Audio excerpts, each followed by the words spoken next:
Good morning. As always with Sioux City First, it's the greeting time always runs long, so we appreciate that.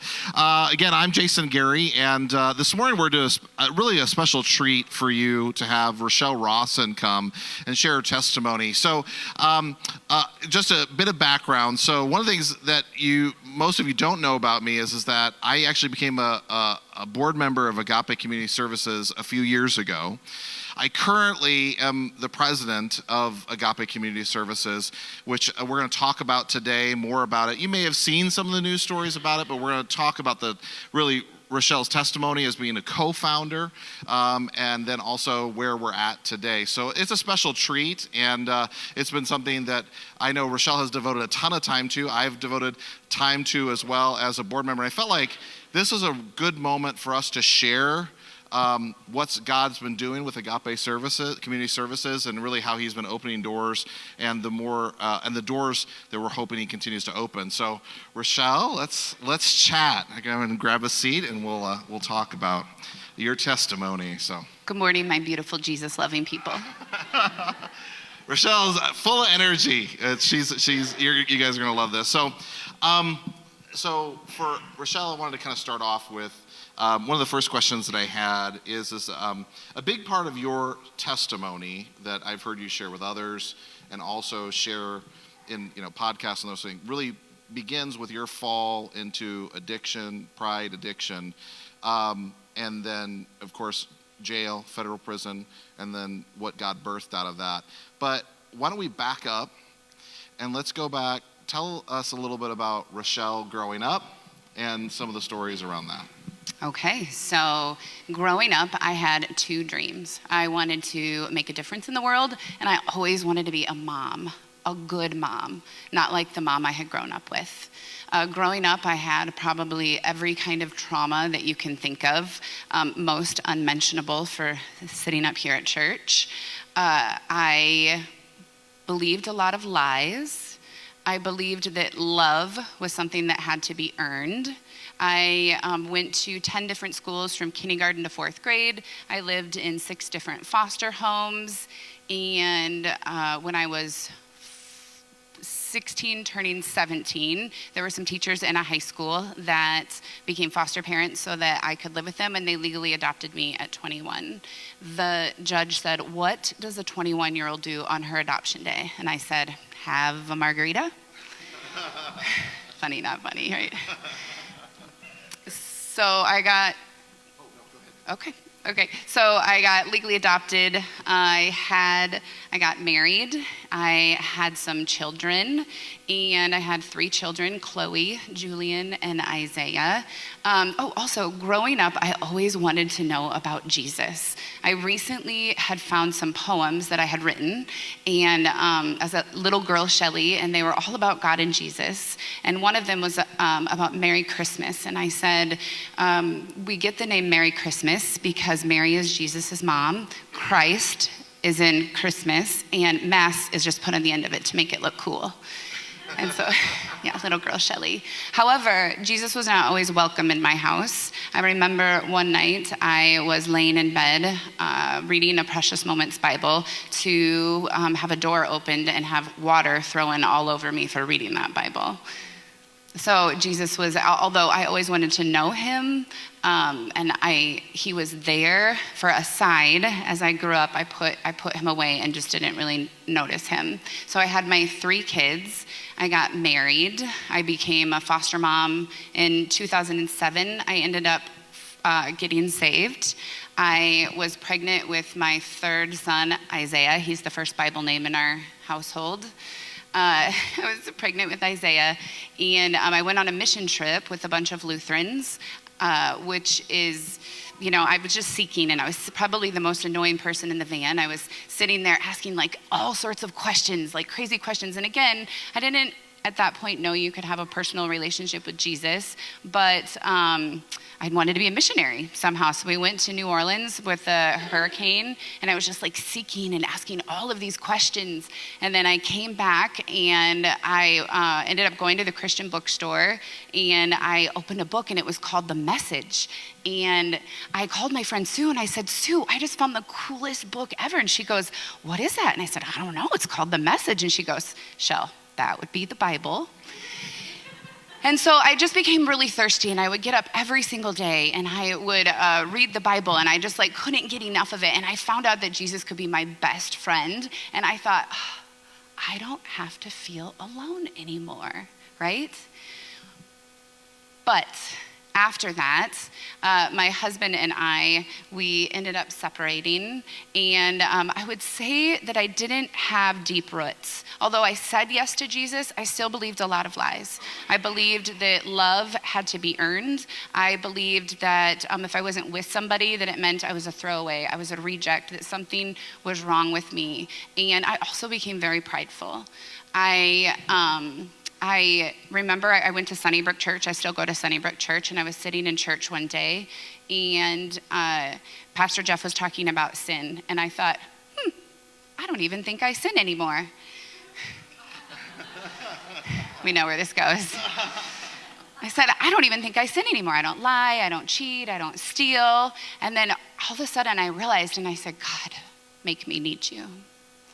And then I said, God, I love you so much. If I were tempted in the desert for 40 days and 40 nights, I would pass with flying colors. Listen, friends, the first time I was tempted, I fell so hard and so fast. So my husband and I had separated and was in the process of getting a divorce. I didn't think I would have to share my kids half time. My identity was in my kids. I didn't have deep roots. I became prideful.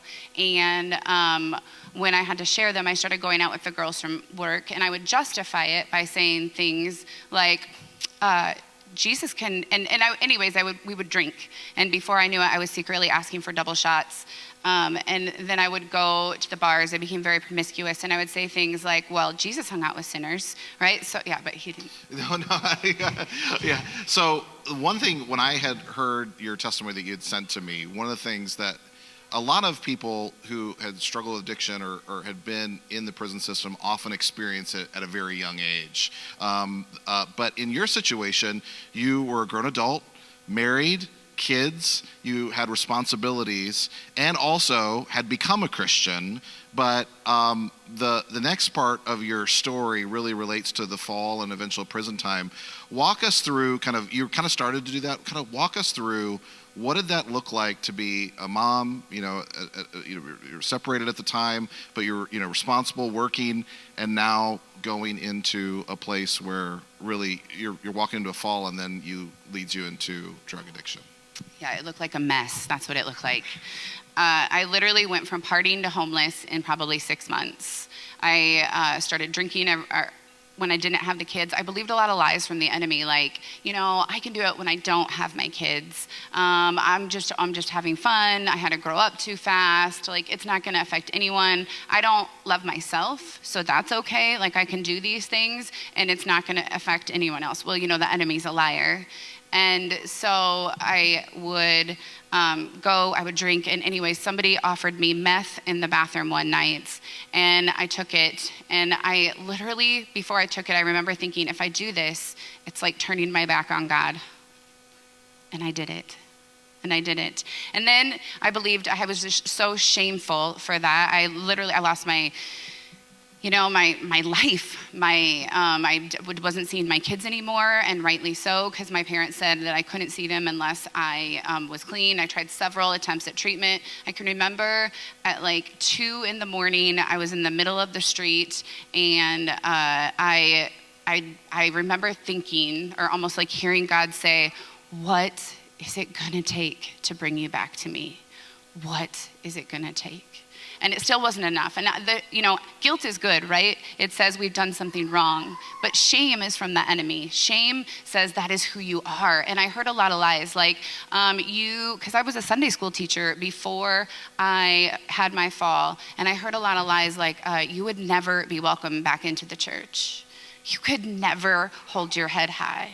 You embarrassed God, as if I could embarrass God. You had your one chance and you blew it. And so that just kind of like funneled me to get deeper and deeper into my addiction. I lived in an abandoned warehouse. You never growing up, do you ever think that that's going to be you, that you're going to end up homeless, or that you're going to be the girl that always just wanted to be a mom without her kids? And so I ended up getting into very abusive relationships. The first one was so abusive. He hit me so hard on the back of my head that my eye popped out. Like, it was very serious. And then I got into my second abusive relationship. He was in a gang. And he didn't do drugs, but he sold them. And so I thought, okay, this is my chance. I am going to be able to get clean, and I'm going to be able to I had this lie that if I just could get a vehicle, if I could just get a house, that I could get my kids back. And I thought, I'm going to just stay around for a little while, and I'm going to get it together. Well, anyways, I ended up getting pregnant, and that was almost 10 years ago now. And that was the last time I ever stuck a needle in my arm, was 10 years ago. So now I have 10 years sobriety. I then could get pregnant I could get clean for something that was bigger than myself, because I did not yet love myself. And so I got pregnant. I had a little girl by the name of Isabella. And I'm going to tell you Jesus' story now. So here comes a Jesus story. So here comes the Jesus story. There's the darkness. There's the darkness. Let me actually first tell you a Bible verse. So there's a Bible verse, my favorite Bible verse, that goes like this. You, God, are my God. I earnestly seek you. I thirst for you in a dry, parched land where there is no water. I have seen you in your sanctuary, and I behold your power and glory. And this is the line. And because your love is better than life itself, my lips will glorify you, because your love is better than life itself. I have searched the ends of the earth in unhealthy relationships and drugs and alcohol and food and whatever it is. And every single time I have came back empty and dry, except for with Jesus, right? And that is why we are here, because we want to glorify him, because he is a big, good God. So anyways, I got pregnant, and my abuser, the dad, I got a job at Rick & Company, and he stole my vehicle. I was embarrassed. I went home to my little apartment. I got a ride. I went home to my little apartment, and I started just like screaming out to God. I was like, God, I was like repenting and screaming. I was like, all I want to do is be a mom. I just want to work for you. I want a godly husband one day, and I want to be able to have this baby. And so I'm just like repenting and crying and pouring out, the desires on my heart. And I have never done this before, but I just said, God, will you just let me know it's going to be okay? And have you ever had that cry where it's like, like the snot nose cry? That was the cry. And right, we all have. And so I sat on my couch, and I look over, and I see a piece of paper, and to this day I don't know where it came from, and it said, a love letter from your father. And there were all these Bible verses typed up, and one of them said, I will give you the desires of your heart. And I thought, what? I was just pouring out the desires of my heart to God, and here's this Bible verse. And so I knew that God was faithful to keep his promises, and so I grabbed it, and I held it, and I kept it, and I knew that if God would do it for Abraham and Sarah, he would do it for me, even if I was 99. But let me tell you, after I received that promise, a lot of really bad things happened. I got beat up so bad I got sent into labor. I got federally indicted for conspiracy to distribute, which carried a 10-year mandatory minimum sentence. They took my baby that I had, and they put her with one of my abusers as a child. And so not only was I fighting to not go to federal prison, but to not lose my kids, but to get my baby out of that house that she was put in, which she did end up getting out and ended up getting adopted, which is a whole nother Jesus story that we don't have time for. But I ended up getting a 4.5-year prison sentence, or a 4.5-year sentence to federal prison. Now, when I was listening to your testimony, kind of fresh and from different perspective, you actually described this as this became a gift for you. And I would venture here that if anybody in this room would be indicted and know that they're going to have to go to federal prison, that most people wouldn't think of it as being a gift. But for you, it really was. So walk us through that part of your journey. I'm so glad you asked. So prison for me was like holy ground, right? I would wake up every day and I would say, how bad could this day be? I get to spend it with Jesus. I recognized there was a problem and it was with me. And so I said I was going on a mission trip, right? I was going on a mission trip to heal myself, to get to spend that time with Jesus, to get to really figure out who he was so I could know who I was, to get deep roots, to hear his voice louder than the enemy's voice. So that way I would know the lies of the enemy and basically just to know that God is who he says he is. He can do what he says he can do. And I am who God says that I am. So I went to federal prison and you know how Jesus asked the man at the well, do you want to be healed? Are you ready to get well? Well, I was ready to get well. And I went in, I took every single class that I could think of. If my trauma had trauma, I took it. I went into this program. It was called RDAP. It's a cognitive behavioral therapeutic community, and it's where peers hold each other accountable. And I ate it up so well that I could not only heal myself, but teach it to others. It really helps you realize what your values are, and addicts do things that go against their values. We have strongholds. We give up our morals and values, and it really learns what your values are and what the lies are that you believed growing up. I mean, the programming is phenomenal, which is a staple that we are going to have in Agape. But yes, I went to federal prison. It was holy ground, and I have some Jesus stories. If it's all right, I could tell them. Go. Okay. So I'm going to tell you a few Jesus stories, and I'll end with Agape. But I did a lot of prayer fasting when I was in prison, where I would give up sugar or starch for 40 days, and I would make a list of things, and I would pray over them for 40 days. And one of the prayers is I was really trying to enroll in classes to be a Christian counselor, and it's very difficult to do when you're in prison. And so just because you have to get correspondence, and anyways, the details don't matter. But I had I said, God, and I put a date on it. I said, God, by this date, I said, will you enroll me in these classes and help me to get started and let me have my first assignments? On the date that I put on the prayer, I woke up and I said, God, I thank you for the mail I'm going to get today. I just knew it with all my heart. And at 4:00 mail time, I open up and there's a letter that said, congratulations, you're currently enrolled and here's your first assignment. What? So I went around and I was like so excited I had to show, because God probably does these things for me because he knows I have a big mouth, right?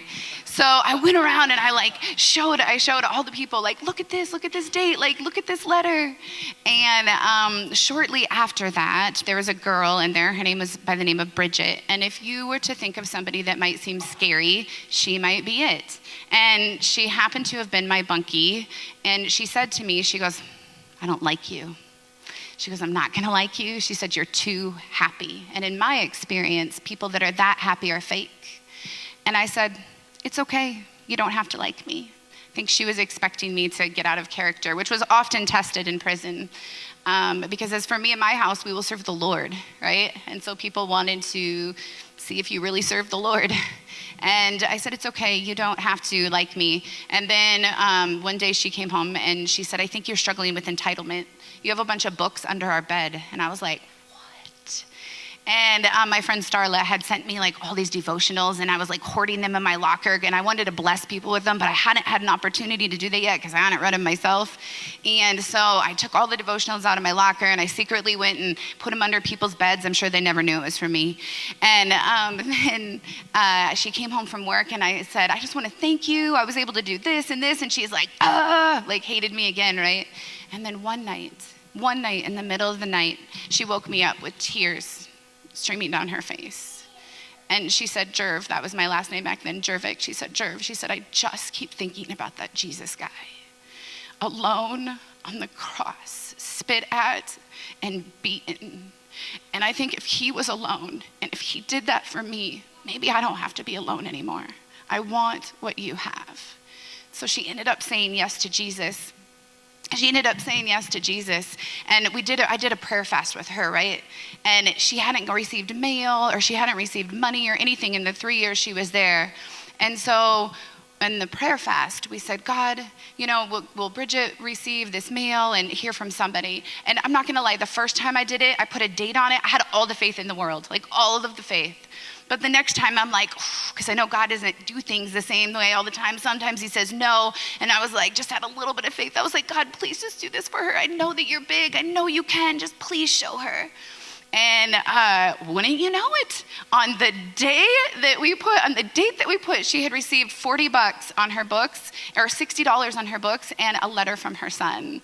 Like, what? So I had so many of these Jesus stories happen while I was in there. Lots of cool, blow your mind. This is a whole nother sermon that we could do, just titled Jesus Stories. But when I was in there, I remember I was standing, I was walking, and I was like, God, this program is so phenomenal. I said, you really should open something like this in Sioux City, but with you. Right? Because it's tools and Jesus. You can't just have tools without Jesus, or that you will each time you will come back dry. It'll be empty, right? God tells us to renew our minds. And so this program was to help you renew your minds. And some of the things in there, like attitude is a practice, and humility is one of the attitudes. I go on and on about the treatment. That's another coffee moment if you want one. But, I said, God, you should really open a place like this in Sioux City, because I felt like people were in and out, and we need long term. And I felt like he said, you should do it. And I said, God, you got the wrong girl. I said, I am in federal prison. I don't have any money. I don't have a business degree. And then I felt like he said to me, he reminded me of every Bible character ever: Moses, Nehemiah, Gideon, Ruth, Esther, like every Bible character ever. And I said, okay, God. And so I prayed and I fasted again for 40 days. And my prayer was, God, if this is what you want me to do, soften hearts, prepare paths, open doors, put people in our way that they do know what they're doing, and make it clear. And so in Isaiah, it says, in Isaiah 58, it says that when you fast and pray, if you're kind and you're not like, look at me, I'm fasting, that on the day that you break your fast, you will cry out, and he will say, here I am. And the glory of the Lord will go before you, and his righteousness will be your rear guard, meaning he will answer you, he will have your back, and he will get glory. Well, on the day that I broke this prayer fast, this Spanish-speaking girl, who I was not friends with, invited me to her church. I don't speak Spanish, at least nothing appropriate. At least nothing appropriate.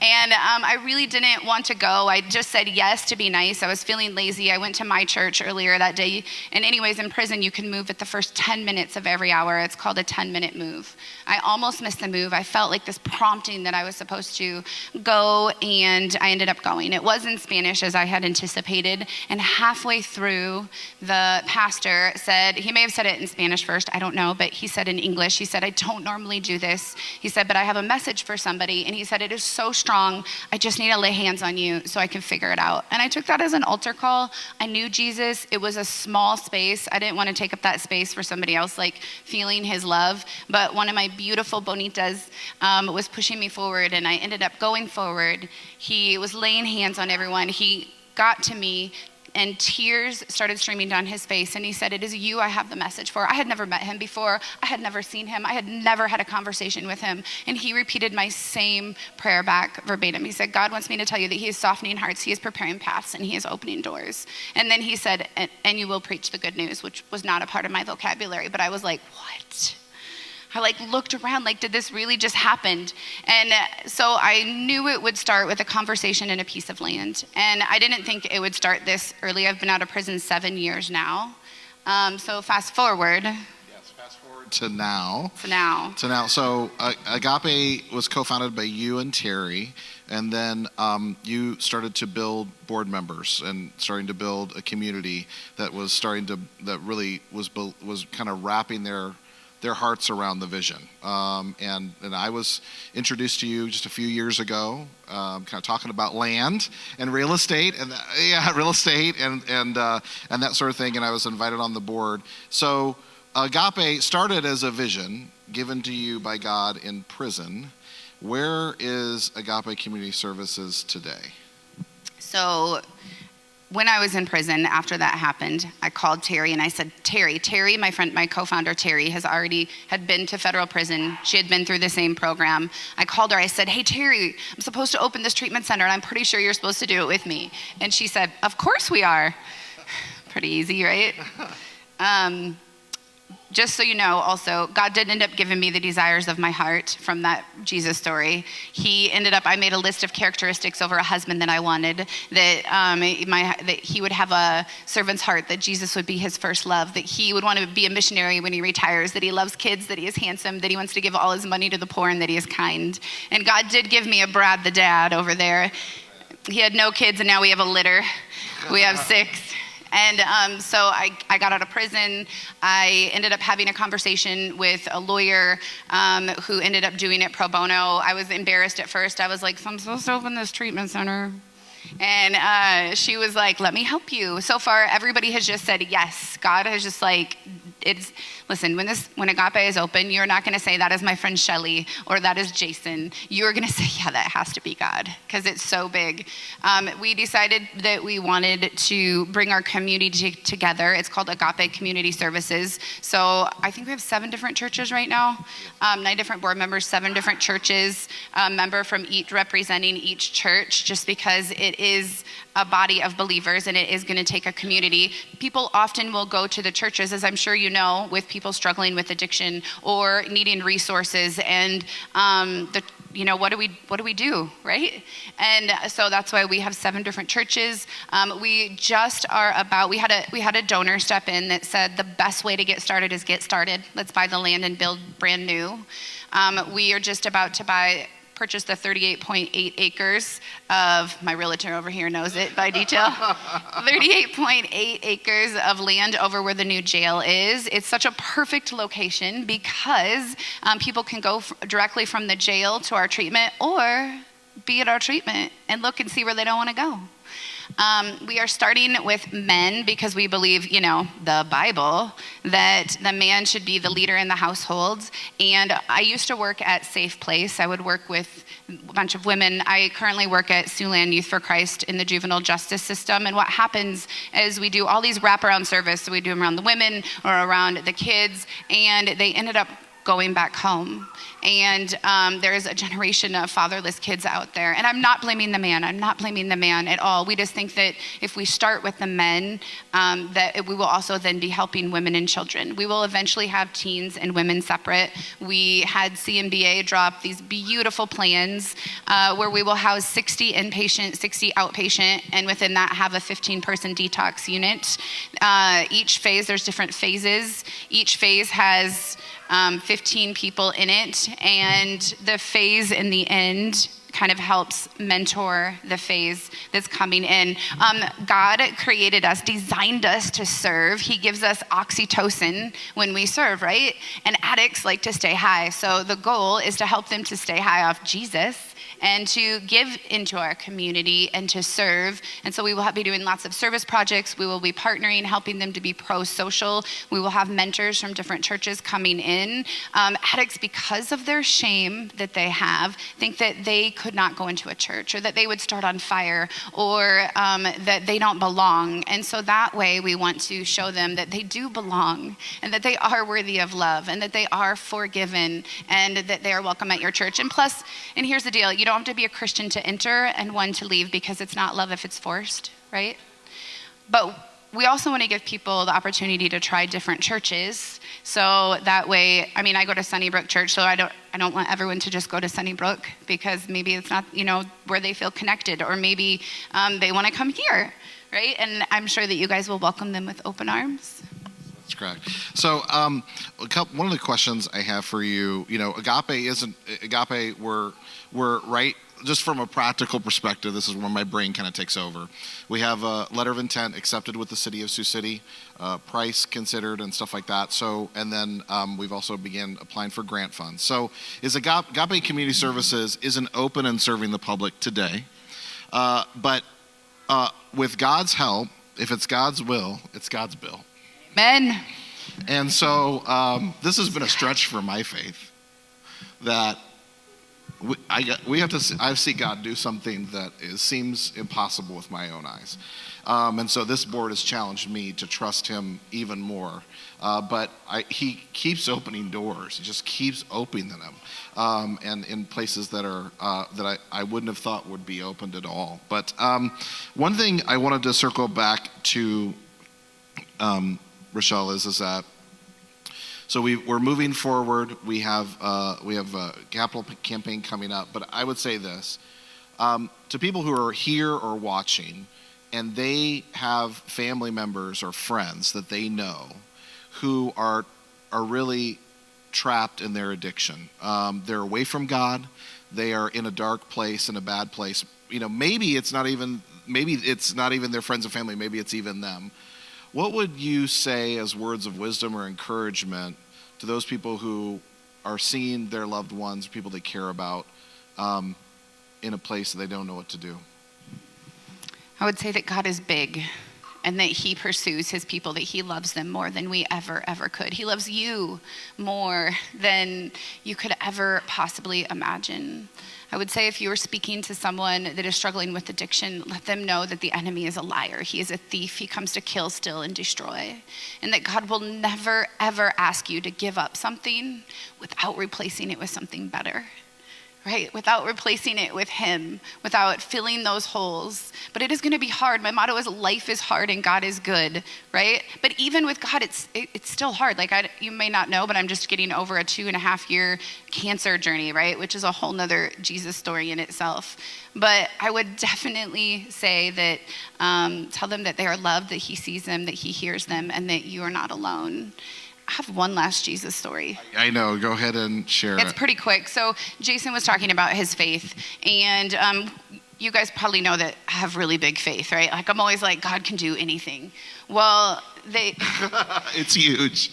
like a child. But I've seen it, you guys. When I tell you this is only a piece of the Jesus stories, I sincerely mean that. It's so much bigger. And anyway, so the board recently I am in school at Colorado Christian University for nonprofit management. I'm learning a ton of stuff. And the board recently just decided to hire me as the executive director. And Siouxland Christian is doing a capital campaign, for their new building. We're doing a capital campaign. It's going to be $14 to $16 million. And after the board had hired me, Pastor Dan Bittinger called me, and he said, "All right, Miss Executive Director." And I said, and all of a sudden I was like, "Don't call me that. Servant of God, servant of God." And he asked me a question. He asked me a question about the land. And, and I thought, oh my gosh, did they pick the right girl? Did they pick the right girl? And for a moment I was like, "Are you sure, God?" And all day I had this Bible verse I wasn't even sure it was a Bible verse, but I just kept hearing the noonday sun, like the noonday sun. And I'm like, what the heck, the noonday sun? And so I went and I looked it up, and let me just tell you, okay, so it's Psalms 37, 5-7. Commit everything you do to the Lord, trust him, and he will help you. He will make your innocence radiate like the dawn, and the justice of your cause will shine like the noonday sun. It is not me. It is not Jason, but it is him that is going to make this happen. Yes, he's going to use his people. And what we need for you to just say yes to be a part of Agape Community Service. It is going to take a village and all of his people. You may think, I don't have millions of dollars, but it starts with anything and everything that you have. And it is going to take us as a body of believers to make this happen. Absolutely. Okay. You're going to go ahead. Anyway, so I'd like to thank Rachelle for coming and sharing her testimony. Right. So, yeah, it was watching her as the president of the board. I got to announce that we had hired her, and the tears flowing out of her face. She's like, "Wait a minute, you didn't interview me." And I'm like, "We don't need interview. We know your heart.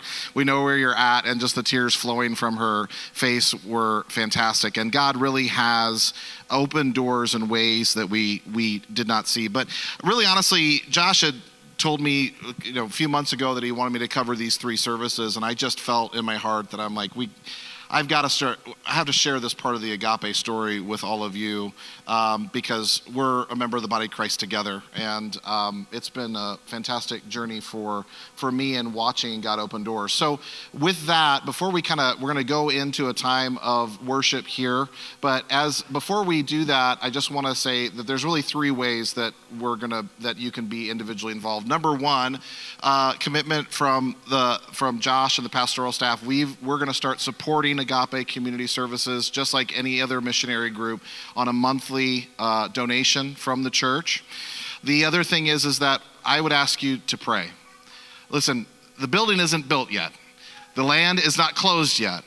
I know it's going to happen, but we need your prayers throughout the day. We need God to continue to open doors, to open hearts to this mission and this vision, and that we would see His will done by His own power.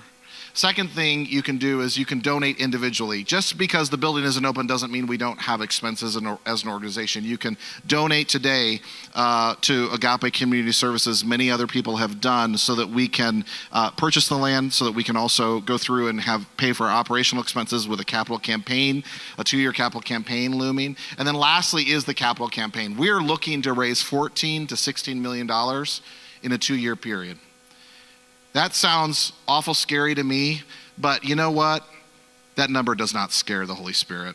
It doesn't even remotely come close to scaring the Holy Spirit. And the other thing about it is I've seen, I thought I had my own doubts about we're opening a long-term treatment center and Jesus is attached, and He's irrevocably attached. We're going to be sharing the gospel with each person that comes through, whether they choose to make a decision for Christ. I thought that would be an impediment, and I'll tell you what, whether believers or non-believers, they don't care. They want to see this community transformed. They've seen the ravages of addiction ravage this community in many ways, and they want a solution. They want a long-term solution where people will come out with changed lives, and that's what we're trusting God for. So we need to go ahead and move the chairs, and then we're going to have the worship team come on back up. We're going to close with a time. We're going to go ahead and close here with a time of worship and just thanking God. And then, of course, reminder that we've got our camp fundraiser downstairs right afterwards. Enjoy some tacos. If you've gone down there and smelled it, it smells awesome down there. So it's going to be a really, really good time. With that, I'll go ahead and hand it back over to our worship team.